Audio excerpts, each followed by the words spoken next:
Welcome back to That's Life with John Carver.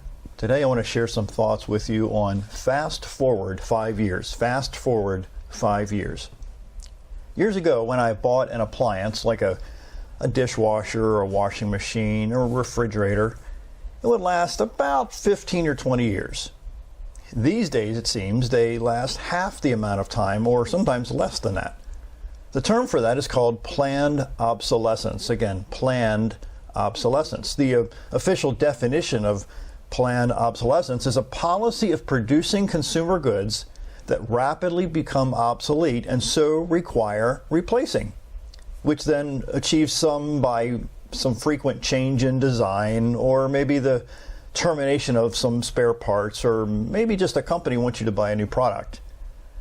Journalist Vance Packard wrote, quote, "Our whole United States economy is based on planned obsolescence.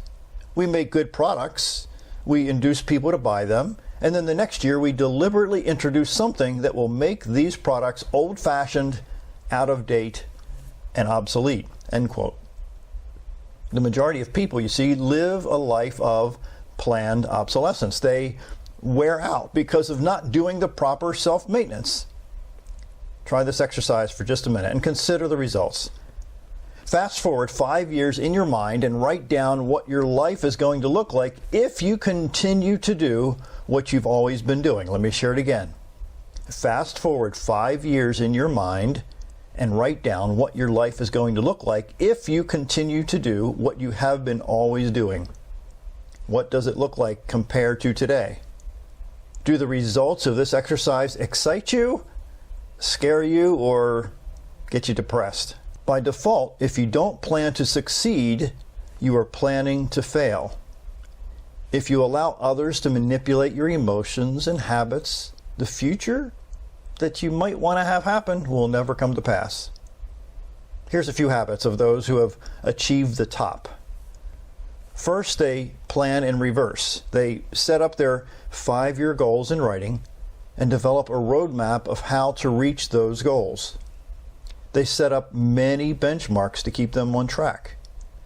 These benchmarks are also in writing. They set mini goals that push them toward their 5-year goals. It's like the old saying, how do you eat an elephant? One bite at a time. Second, they master the art of saying no. If they don't master that skill, everyone else's priorities will get them off track from reaching their daily or monthly or annual or even their 5-year goals. No allows you to focus on your priorities. Again, no allows you to focus on your priorities. Many of those successful people who have really struggled with no, they really get themselves down this yes path. They say yes to everybody else's priorities instead of their own.